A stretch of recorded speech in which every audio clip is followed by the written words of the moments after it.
साहेब हां, फोन आहे कोणाचा आहे? रुद्रप्रताप गायकवाड.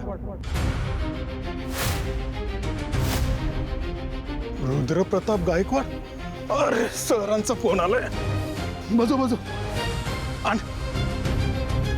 जय हिंद सर, जय हिंद.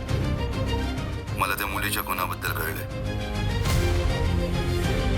तुम्हाला कसं कळलं सर? ही केस खूप महत्वाची आहे.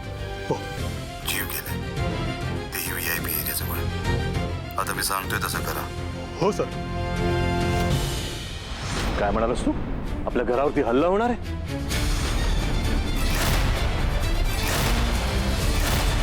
कसं शक्य आहे? आणि मुळात त्या गुन्हेगाराचा आपल्याशी काय संबंध आहे? आणि मी असं काय केलंय की कोणी मला मारण्याचा प्रयत्न करतंय? साहेब, गुन्हेगारांनी जो चेक चोरलाय ना तो तुमच्या सहीचा होता. आणि ज्या मुलीचा खून झालाय तो मी चेकसाठीच झालाय. त्यानंतर पैसे बी काढले गेलेत. मला वाटतं यामध्ये काहीतरी गुम आहे. आणि पोलिसांचं बी तसंच म्हणणं आहे. काय म्हणणं आहे तुमचं? इतक्या मोठ्या रकमेचा चेक चोरी होणं आणि तो लगेच इन कॅश होणं आणि ती मुलगी त्याच एरियात सापडणं यात काहीतरी कनेक्शन दिसते. नाही, तुम्ही सतर्क आहात ते चांगलं आहे, पण मला अजूनही असं वाटतंय की हे सगळं गुन्हेगारांनी केवळ आणि केवळ पैशांसाठीच केलेलं आहे. साहेब, मारुतीच्या कृपेनं तुम्ही म्हणताय तसंच हो, पण मला रिस्क वाटते. मला असं वाटते आजचा कार्यक्रम तुम्ही कॅन्सल करावा. तुझ्यावरती अविश्वास दाखवत नाही मी शुभू, पण केवळ एखाद्या तर्कावरून एखाद्या गुन्हेगाराला घाबरून मी माझ्या घरचा कार्यक्रम रद्द नाही करू शकत. अरे, माझ्या बहिणीचा वाढदिवस आहे आज आणि तुमचा केवळ अंदाज आहे की असं कनेक्शन असू शकतं. तेव्हा माझा राज्याच्या पोलीस यंत्रणेवरती पूर्ण विश्वास आहे. त्यामुळे हे असं घाबरून मी माझा कार्यक्रम रद्द करणार नाही. जे काय व्हायचं ते बघू. साहेब, पण हे जर खरं असलं तर तुमच्या जीवाला धोका होईल. आपण गाफील राहायला नाही पाहिजे. शुभू, काही झालं तरी मी आजचा कार्यक्रम रद्द करणार नाही. साहेब, मी शुभू, अरे जर का अशा छोट्याशा कारणावरून मी घाबरायला लागलो ना तर लोकांमध्ये काय मेसेज जाईल?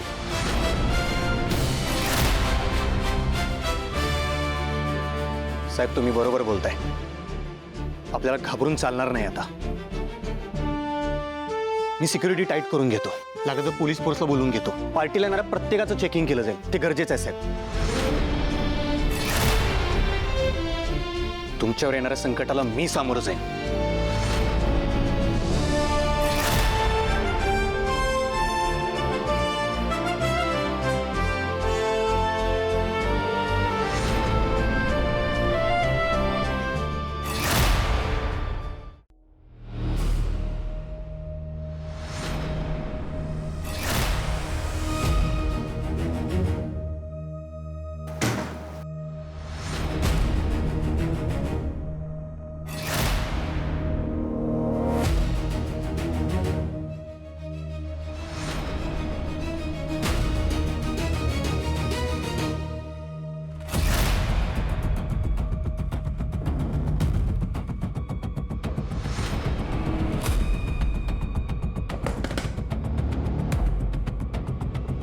हा रिमोटवाला बॉम्ब आपण त्या मिनिस्टरच्या छातीवर लावायचा आहे. आपण नाही, मी.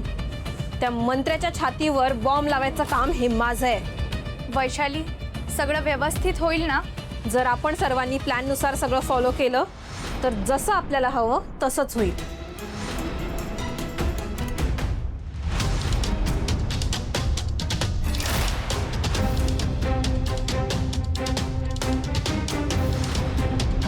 हे आहे त्या मंत्र्याचे घर.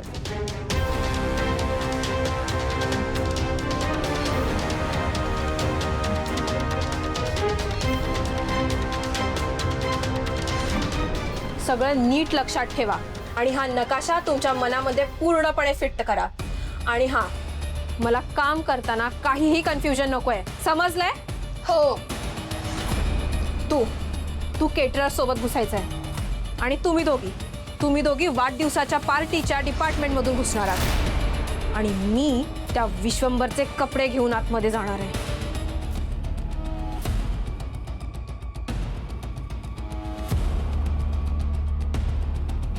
पण हे सगळं आपण आत कसं घेऊन जाणार? हो, हे आपण इथून जोडून नेऊ शकत नाही. आपल्याला गेटवरच पकडतील. कारण तिकडे मेटल डिटेक्टरही असेल. गेटमधून आतमध्ये जायला आपल्याला काहीच अडचण येणार नाही, कारण 1 महिन्यापूर्वी आपल्या एका माणसाने एका व्यक्तीला तिकडे सिक्युरिटीमध्ये कामाला लावले. आपण प्रत्येकी एक पार्ट घेऊन आतमध्ये घुसायचंय आणि तुम्ही आतमध्ये गेलात की ठरलेल्या ठिकाणी ती पिशवी टाकून द्यायची.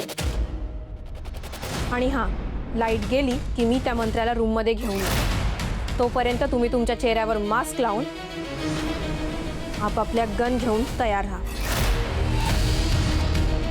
आज काहीही करून त्या विश्वंभरचा खात्मा व्हायलाच पाहिजे. जीव देऊ पण बदला घेऊ.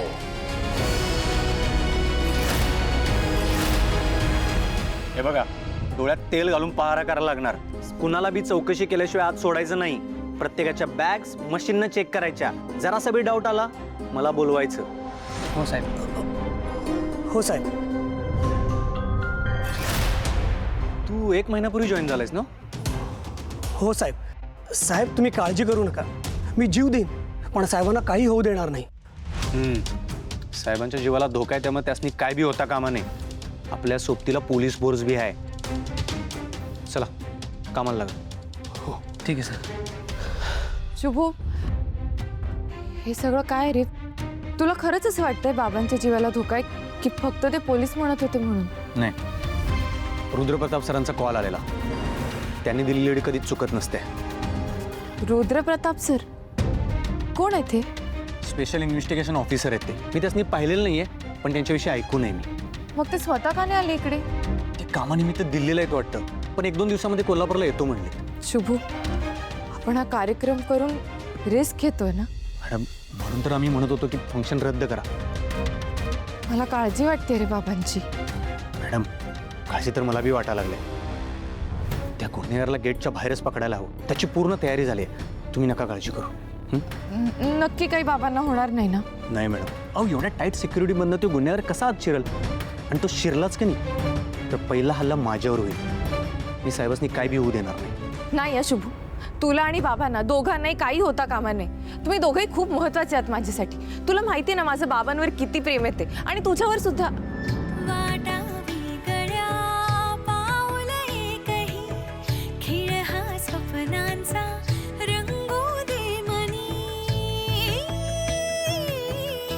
शुभू, मला प्रॉमिस कर,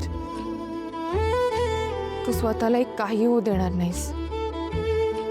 मॅडम, तुम्हाला केवढी काळजी वाटते माझी. हो मॅडम, तुम्ही नका काळजी करू. मी स्वतःची बी काळजी घेईन. आलोच मी.